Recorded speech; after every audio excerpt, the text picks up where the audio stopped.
السلام علیکم ورحمۃ اللہ تعالی وبرکاتہ۔ نحمده ونصلي ونسلم على رسوله الكريم اما بعد فاعوذ بالله من الشیطان الرجیم بسم اللہ الرحمن الرحیم ان اللہ وملائکته يصلون على النبی یا ایھا الذین آمنوا صلوا علیہ وسلموا تسلیما اللهم صل على سيدنا ومولانا محمد معدن الجود والكرم وآلہ الکرام وابنہ الکریم وبارک وسلم صلاة وسلاما علیک یا رسول اللہ صلی اللہ تعالی علیہ وسلم۔ عزیزان ملت اسلامیہ، 8 ہجری کے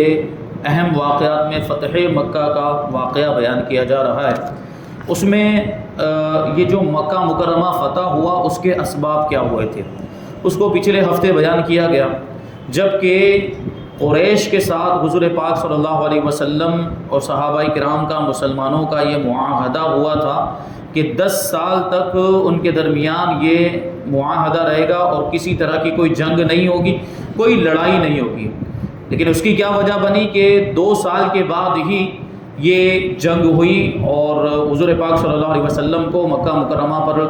10,000 کا لشکر لے کر حملہ کرنا پڑا۔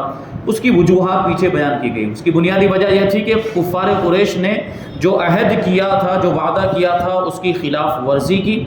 اور مسلمانوں کے جو حلیف تھے، مسلمانوں کا جو قبیلہ حلیف تھا بنی خزاعہ، ان کے افراد کو ان لوگوں نے قتل کر دیا۔ تو بنی خزاعہ کو قتل کرنا اور ان کے ساتھ جنگ کرنا یہ حضور پاک صلی اللہ علیہ وسلم اور مسلمانوں کے ساتھ جنگ کرنے کے برابر تھا، اس لیے اس کا جواب دینا ضروری تھا۔ تو حضور پاک صلی اللہ علیہ وسلم نے لڑائی کی تیاریاں شروع فرما دی۔ حضرت حاطب ابن ابی بلتعہ رضی اللہ تعالیٰ عنہ جو ایک معزز صحابی تھے، بڑے صحابہ میں ان کا شمار ہوتا تھا، اور یہ اصحاب بدر میں سے بھی، یعنی وہ صحابہ کرام جو جنگ بدر میں شریک ہوئے ان صحابہ کرام میں ان کا شمار ہوتا تھا۔ لیکن دیکھیں ان سے کیا لغزش ہوئی۔ تو انہوں نے قریش کو ایک خط اس مضمون کا لکھ دیا کہ رسول اللہ صلی اللہ علیہ وسلم جنگ کی تیاریاں کر رہے ہیں، جبکہ وہ تیاریاں جو ہو رہی تھیں وہ خفیہ طور پر ہو رہی تھی۔ لیکن حضرت حاطب ابن ابی بلتعہ نے خط میں سب باتیں لکھ دی کہ حضور پاک صلی اللہ علیہ وسلم جنگ کی تیاریاں کر رہے ہیں، کیونکہ یہ چیزیں جو ہوتی ہیں وہ جنگ کے اصولوں کے خلاف ہوتی ہیں۔ یہ کسی اپنے دشمن کو اس طرح خبر تھوڑی دے سکتے ہیں۔ لیکن حضرت حاطب ابن ابی بلتعہ نے وہ خط لکھ دیا۔ اس کی وجہ کیا تھی وہ آپ جانیں، اتنے بڑے صحابی ہیں اصحاب بدر میں سے، اس کے باوجود ایسا کیوں کیا تھا اس کو آگے بیان کریں گے۔ تو انہوں نے یہ لکھ دیا اور اس میں ان کو ہوشیار بھی کر دیا کہ تم لوگ ہوشیار ہو جاؤ، حملہ ہونے والا ہے۔ اس خط کو انہوں نے ایک عورت کے ذریعے مکہ بھیجا۔ اللہ تعالیٰ نے اپنے حبیب صلی اللہ علیہ وسلم کو علم غیب عطا فرمایا تھا۔ آپ نے اپنے اسی علم غیب کے ذریعے سے یہ جان لیا کہ حضرت حاطب ابن ابی بلتعہ نے کیا کارروائی کی، یعنی حضور کو پتہ چل گیا کہ حضرت حاطب نے ایسا خط لکھا ہے۔ چنانچہ آپ نے حضرت علی، حضرت زبیر اور حضرت مقداد رضی اللہ تعالیٰ عنہم کو فوراً ہی روانہ فرمایا کہ تم لوگ روضہ خاخ میں چلے جاؤ، وہاں ایک عورت ہے اور اس کے پاس ایک خط ہے۔ دیکھیں آپ، یہ جو روضہ خاک جو جگہ ہے یہ مدینہ منورہ سے تقریباً 30 کلومیٹر کے فاصلے پر۔ اللہ کے رسول صلی اللہ علیہ وسلم نے ان 3 صحابہ کو یہ بھی بتایا کہ وہ عورت ابھی کہاں پر ہے اور وہ خط اس کے پاس موجود ہے، اس کی بھی یقین دہانی کروائی۔ یعنی پورا سارا ماجرا، سارا منظر حضور پاک صلی اللہ علیہ وسلم نے بتا دیا کہ تم جاؤ گے تو اس عورت سے کہاں ملاقات ہوگی، جبکہ وہ عورت بھی تو مسلسل سفر میں تھی، آگے پیچھے بھی ہو سکتی تھی۔ لیکن رسول پاک صلی اللہ علیہ وسلم نے جیسا فرمایا تھا کہ جس جگہ پر ملاقات ہوگی بالکل اسی جگہ پر یہ صحابہ کرام جب گئے تو اس عورت کو وہیں پر پائے۔ یہ حضور پاک صلی اللہ علیہ وسلم کا علم غیب ہے۔ تو حضور نے یہ فرمایا کہ اس سے وہ خط چھین کر میرے پاس لے کر آئی۔ چنانچہ یہ تینوں صحابہ کرام تیز رفتار گھوڑوں پر سوار ہو کر روضہ خاخ میں پہنچے اور عورت کو وہیں پر پایا جہاں پہ حضور صلی اللہ علیہ وسلم نے فرمایا تھا۔ جب اس سے خط طلب کیا، خط نکالو، تمہارے پاس جو خط ہے وہ ہمیں دو، تو اس نے کہا کہ میرے پاس تو کوئی خط نہیں، انکار کر دیا۔ حضرت علی رضی اللہ تعالیٰ عنہ نے فرمایا کہ خدا کی قسم رسول اللہ صلی اللہ علیہ وسلم کبھی کوئی جھوٹی بات نہیں کہہ سکتے، نہ ہم لوگ جھوٹے ہیں۔ یعنی ہمارے آقا نے جو فرما دیا، یعنی تمہارے پاس خط ہے تو یقیناً تمہارے پاس خط ہے ہی، لہٰذا تو خط نکال کر ہمیں دے دے ورنہ ہم تجھ کو ننگی کر کے تلاشی لیں گے۔ یہ اس کو دھمکی دینے کے لیے حضرت علی نے ارشاد فرمایا۔ جب عورت مجبور ہو گئی تو اس نے اپنے بالوں کے جوڑے میں سے وہ خط نکال کر دے دیا۔ چوٹی جو باندھتے ہیں اور جوڑا جو باندھتے ہیں، اس میں سے وہ خط نکال کر وہ اس عورت نے دیا۔ جب یہ لوگ خط لے کر بارگاہ رسالت پہ پہنچے تو آپ نے حضرت حاتب ابن ابی بلتعہ رضی اللہ تعالیٰ عنہ کو بلایا اور فرمایا کہ یہ حاتب، یہ تم نے کیا کیا، یہ خط تم نے کیوں لکھا؟ انہوں نے عرض کیا یا رسول اللہ صلی اللہ علیہ وسلم، آپ میرے بارے میں جلدی فیصلہ نہ فرمائیں، پہلے میری بات سن لے کہ میں نے یہ کیوں کیا۔ نہ میں نے اپنا دین بدلا ہے، نہ میں مرتد ہوا ہوں، یعنی میں دین اسلام سے پھرا نہیں۔ میرے خط لکھنے کی وجہ صرف یہ ہے کہ مکہ میں میرے بیوی بچے رہتے ہیں، مگر مکہ میں میرا کوئی رشتہ دار نہیں ہے جو میرے بیوی بچوں کی خبر گیری اور نگہداشت کر سکے، ان کی نگرانی کر سکے، ان کی حفاظت کر سکے۔ میرے سوا دوسرے تمام مہاجرین کے عزیز و اقارب رشتہ دار مکہ میں موجود ہیں جو ان کے اہل و عیال کی دیکھ بھال کرتے رہتے ہیں، اس لیے میں نے یہ خط لکھ کر قریش پر ایک اپنا احسان رکھ دیا ہے تاکہ میں ان کی ہمدردی حاصل کر لوں اور وہ میرے اہل و عیال کے ساتھ کوئی برا سلوک نہ کریں۔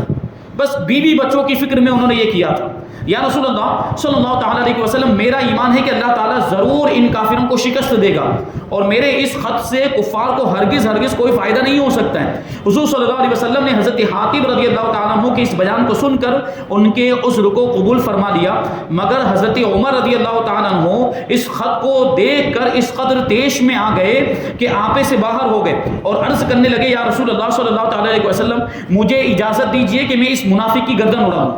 یہ حضرت فاروق اعظم کے جلال کا معاملہ تھا، اور دوسرے صحابہ کرام کو بھی غیظ و غضب، وہ بھی غصے میں آ گئے، لیکن رحمت عالم صلی اللہ علیہ وسلم کی جبین رحمت پر ایک ذرا شکن بھی نہیں آئی، اور آپ نے حضرت عمر رضی اللہ تعالیٰ عنہ سے ارشاد فرمایا کہ اے عمر، کیا تمہیں خبر نہیں کہ حاتب اہل بدر میں سے ہے، یعنی ان صحابہ کرام میں سے جو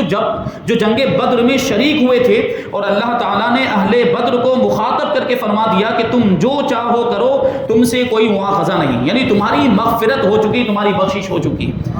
یہ سن کر حضرت عمر رضی اللہ تعالیٰ عنہ کی آنکھیں نم ہو گئی اور وہ یہ کہہ کر بالکل خاموش ہو گئے کہ اللہ اور اس کے رسول کو ہم سے زیادہ علم ہے۔ اسی موقع پر قرآن مجید کی یہ آیت کریمہ نازل ہوئی، یا ایھا الذین آمنوا لا تتخذوا عدوی وعدوکم اولیاء، اے ایمان والو میرے اور اپنے دشمن کافروں کو دوست مت بناؤ، یعنی ان کے ساتھ اس طرح کے معاملات، رواداری کے معاملات، ان کی بھلائی کے معاملات نہیں ہونے چاہیے۔ بہرحال حضور صلی اللہ علیہ وسلم نے حضرت حاتب ابن ابی بلتعہ رضی اللہ تعالیٰ عنہ کو معاف فرما دیا۔ غرض 10 رمضان المبارک 8 ہجری کو رسول کریم صلی اللہ علیہ وسلم مدینہ سے 10,000 کا لشکر پر انوار ساتھ میں لے کر مکہ کی طرف روانہ ہوئے۔ بعض روایتوں میں کہ فتح مکہ میں آپ کے ساتھ 12,000 کا لشکر تھا۔ اب دو روایتیں، ایک روایت میں 10,000 کا ذکر ہے اور دوسری روایت میں کیا ہے کہ 12,000 کا لشکر تھا۔ تو ان دونوں روایتوں میں کوئی تعارض اور کوئی ٹکراؤ نہیں ہے۔ ہو سکتا ہے کہ مدینہ سے روانگی کے وقت 10,000 کا لشکر رہا ہو، پھر راستے میں بعض قبیلے اس لشکر میں شامل ہو گئے ہوں، تو مکہ پہنچ کر اس لشکر کی تعداد 12,000 ہو گئی ہو۔ تو اس طرح یہ دونوں روایتیں درست ہیں۔ بہرحال مدینہ سے چلتے وقت حضور صلی اللہ علیہ وسلم اور تمام صحابہ کرام روزہ دار تھے، سب نے روزہ رکھا، رمضان کا مہینہ تھا، 10 رمضان المبارک کو روانہ ہوئے تھے، سب نے روزہ رکھا ہوا تھا۔ جب آپ مقام قدید میں پہنچے تو پانی مانگا، یعنی حضور پاک صلی اللہ علیہ وسلم نے خود پانی مانگا اور اپنی سواری پر بیٹھے ہوئے پورے لشکر کو دکھا کر آپ نے دل میں پانی نوش فرمایا، جو روزے کا وقت ہوتا ہے۔ اس کا مطلب کیا تھا کہ حضور پاک صلی اللہ علیہ وسلم نے روزے کو چھوڑ دیا اور سب کو روزہ چھوڑنے کا حکم دے دیا۔ چنانچہ آپ اور آپ کے تمام صحابہ کرام نے سفر اور جہاد میں ہونے کی وجہ سے روزہ رکھنا موقوف کر دیا، کیونکہ سفر میں روزہ چھوڑنے کی اجازت ہوتی ہے، پھر اوپر سے جہاد کا معاملہ تھا کہ سفر کی مشقت اور تکلیف الگ، اس پر جہاد میں جنگ کرنا ہے، طاقت کی ضرورت ہوتی ہے، تو یہ مزید اس کے اوپر یہ رخصت کی ایک وجہ اور تھی۔ اس لیے حضور پاک صلی اللہ علیہ وسلم نے بھی روزہ افطار فرما دیا اور صحابہ کرام کو بھی حکم دیا کہ وہ روزہ افطار کر لیں اور پانی پی لیں۔ جب حضور صلی اللہ علیہ وسلم مقام جحفہ میں پہنچے تو وہاں حضور صلی اللہ علیہ وسلم کے چچا حضرت عباس رضی اللہ تعالیٰ عنہ اپنے اہل و عیال کے ساتھ حضور پاک صلی اللہ علیہ وسلم کی خدمت میں حاضر ہوئے۔ حضرت عباس مسلمان ہو کر آئے تھے، بلکہ اس سے بہت پہلے وہ مسلمان ہو چکے تھے، لیکن اپنے اسلام کو وہ چھپا کے رکھے ہوئے تھے، اور حضور صلی اللہ علیہ وسلم کی مرضی سے مکہ مکرمہ میں مقیم تھے اور حجاج کو زمزم پلانے کے معزز عہدے پر فائز تھے۔ یہ کام، یہ ذمہ داری حضرت عباس کی تھی کہ جو حجاج کرام حج کرنے کے لیے آتے تھے ان کو زمزم پلایا کرتے تھے۔ اور آپ کے ساتھ میں حضور صلی اللہ علیہ وسلم کے چچا حارث بن عبد المطلب کے فرزند جن کا نام بھی ابو سفیان تھا، اور حضور صلی اللہ علیہ وسلم کے پھوپھی زاد بھائی عبداللہ ابن ابی امیہ جو ام المؤمنین حضرت بی بی ام سلمہ رضی اللہ تعالی عنہا کے سوتیلے بھائی بھی تھے، یہ سب بارگاہ رسالت میں حاضر ہوئے۔ اور ان دونوں صاحبوں کی حاضری کا حال جب حضور صلی اللہ علیہ وسلم کو معلوم ہوا تو آپ نے ان دونوں صاحبوں کی ملاقات سے انکار فرما دیا، کیونکہ ان دونوں نے حضور صلی اللہ علیہ وسلم کو بہت زیادہ ایذائیں اور تکلیفیں پہنچائی تھیں، خصوصاً ابو سفیان بن حارث آپ کے چچا زاد بھائی جو اعلان نبوت سے پہلے آپ کے انتہائی جان نثاروں میں سے تھے، مگر اعلان نبوت کے بعد انہوں نے اپنے قصیدوں میں اتنی شرمناک اور بیہودہ حجب حضور صلی اللہ علیہ وسلم کی کر ڈالی تھی، یعنی حضور کی بہت برائی بیان کی تھی کہ آپ کا دل زخمی ہو گیا تھا، اس لیے آپ ان دونوں سے انتہائی ناراض اور بیزار تھے۔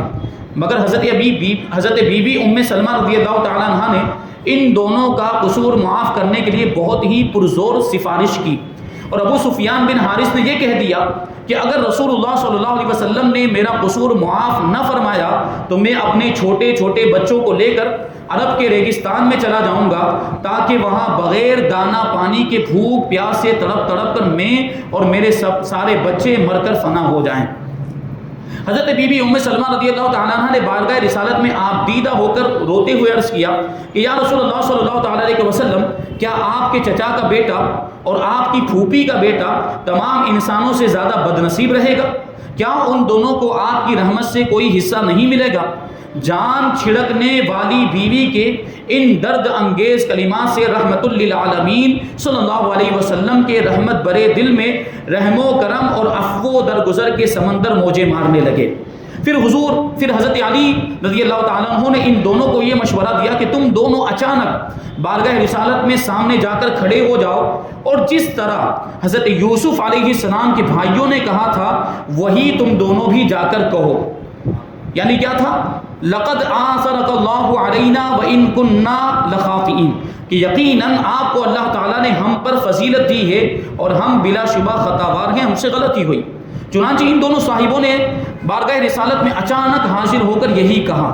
ایک دم رحمت عالم صلی اللہ علیہ وسلم کی جبین رحمت پر رحم و کرم کے ہزاروں ستارے چمکنے لگے، اور آپ نے ان کے جواب میں بعینہ وہی جملہ اپنی زبان رحمت نشان سے ارشاد فرمایا جو حضرت یوسف علیہ السلام نے اپنے بھائیوں کے جواب میں فرمایا تھا، لا تثریب علیکم اليوم یغفر اللہ لکم وہو ارحم الراحمین، آج تم پر کوئی مواخذہ نہیں ہے، اللہ تمہیں بخش دے، وہ ارحم الراحمین ہے، یعنی ان کی خطا کو معاف فرما دیا۔ جب قصور معاف ہو گیا تو ابو سفیان بن حارث رضی اللہ تعالیٰ عنہ نے تاجدار دو عالم صلی اللہ علیہ وسلم کی تعریف میں اشعار لکھے، اور زمانے جاہلیت کے دور میں جو کچھ آپ کی غجو میں لکھا تھا، یعنی جو کچھ حضور کی برائی میں لکھا تھا اس کی معذرت کی، یعنی تعریف کر کے گویا کہ اس کی معافی حضور کی بارگاہ میں مانگی، اور اس کے بعد عمر بھر نہایت سچے اور ثابت قدم مسلمان رہے، مگر حیا اور شرم کی وجہ سے، کیونکہ ایک بار برائی کر چکے تھے، وہ حیا کی وجہ سے رسول اللہ صلی اللہ علیہ وسلم کے سامنے کبھی سر نہیں اٹھاتے تھے،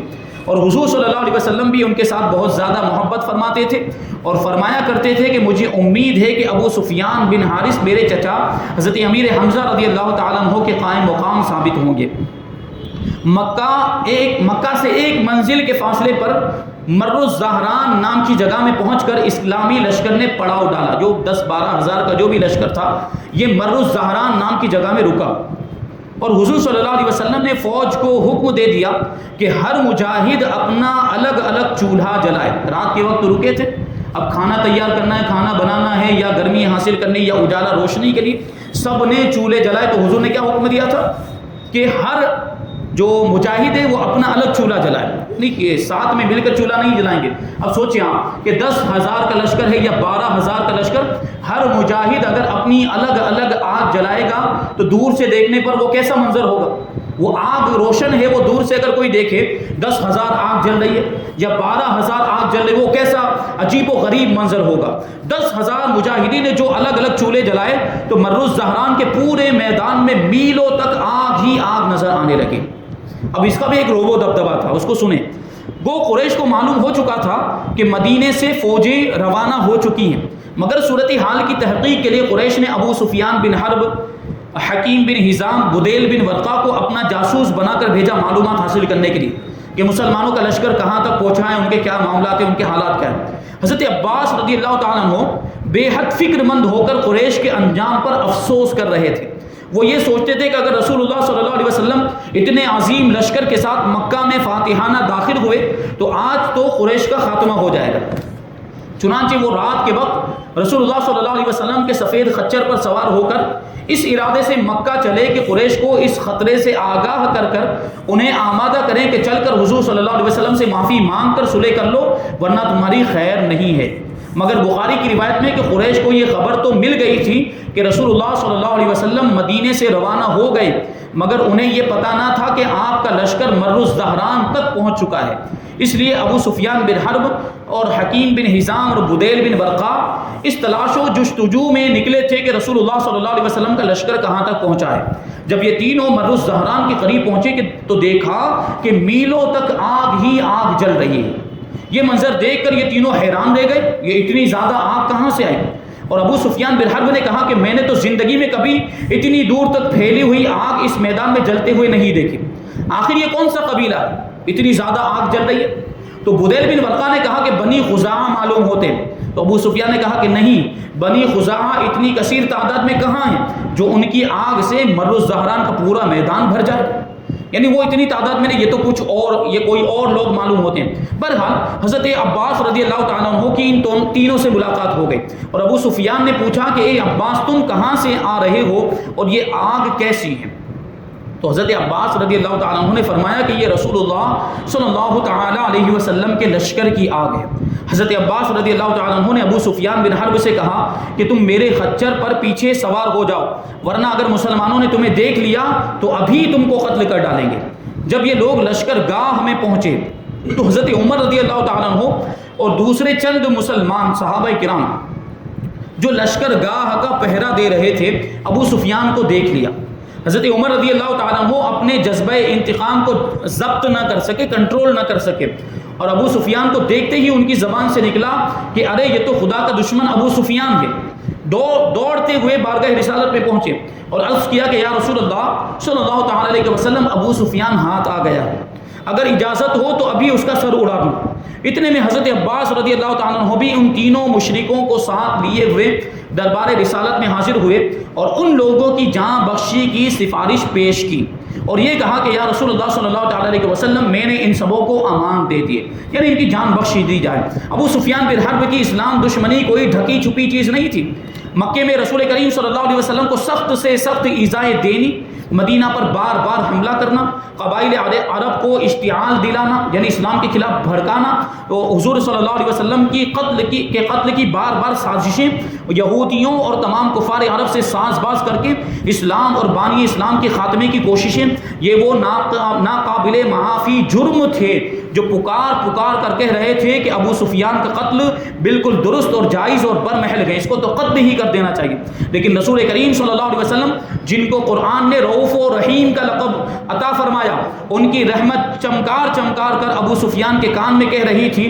کہ اے مجرم مت ڈر، یہ دنیا کے سلاطین کا دربار نہیں ہے بلکہ یہ رحمت للعالمین کی بارگاہ رحمت ہے۔ بخاری شریف کی روایت تو یہی ہے کہ ابو سفیان بارگاہ اقدس میں حاضر ہوئے تو فوراً ہی اسلام قبول کر لیا، اس لیے ان کی جان بچ گئی۔ مگر ایک روایت یہ بھی ہے کہ حکیم بن حزام اور بدیل بن ورقا نے تو فوراً ہی رات میں اسلام قبول کر لیا، مگر ابو سفیان نے صبح کو کلمہ پڑھا۔ اور بعض روایتوں میں یہ بھی آیا ہے کہ ابو سفیان اور حضور صلی اللہ علیہ وسلم کے درمیان ایک مکالمہ ہوا تھا، گفتگو ہوئی، اس کے بعد ابو سفیان نے اسلام کا اعلان کیا تھا۔ وہ مکالمہ اور گفتگو یہ رسول پاک صلی اللہ علیہ وسلم نے ارشاد فرمایا کہ کیوں اے ابو سفیان، کیا اب بھی تمہیں یقین نہیں آیا کہ خدا ایک ہے؟ ابو سفیان نے کہا کیوں نہیں، کوئی اور خدا ہوتا تو آج ہمارے کام آتا، یعنی ہماری مدد کرتا۔ رسول اللہ نے ارشاد فرمایا کیا اس میں تمہیں کوئی شک ہے کہ میں اللہ کا رسول ہوں؟ تو اس نے کہا ہاں، اس میں تو ابھی مجھے کچھ شبہ ہے۔ مگر پھر اس کے بعد انہوں نے کلمہ پڑھ دیا اور اس وقت گو ان کا ایمان متزلزل تھا، پکے مضبوط مومن نہیں تھے، لیکن بعد میں بالآخر وہ سچے اور پکے مسلمان بن گئے۔ چنانچہ غزوہ طائف میں مسلمانوں کی فوج میں شامل ہو کر انہوں نے کفار سے جنگ کی اور اسی جنگ میں ان کی ایک آنکھ زخمی ہو گئی اور اس کی روشنی ختم ہو گئی۔ پھر یہ جنگ یرموک میں بھی جہاد کے لیے شریک ہوئے تھے۔ اب اس کے بعد اسلامی لشکر کا جاہ و جلال کیسا تھا اور پورا لشکر کیسے مکہ مکرمہ پہنچا، کس شان و شوکت کے ساتھ پہنچا، اور اللہ تبارک و تعالیٰ نے کیسے فتح عطا فرمائی، پھر اس کے بعد جنگ کے بعد کے واقعات انشاءاللہ تبارک و تعالیٰ آئندہ بیان کیے جائیں گے۔ اللہ تبارک و تعالیٰ ہم سب کو اسلام کے لیے اپنی جان و مال، عزت و آبرو، اپنی اولاد، اپنا سب کچھ قربان کرنے کی توفیق عطا فرمائے۔ صحابہ کرام مجاہدین اسلام جیسا جذبہ قربانی اور اثار ہم سب کو بھی عطا فرمائے۔ وما علینا الا البلاغ۔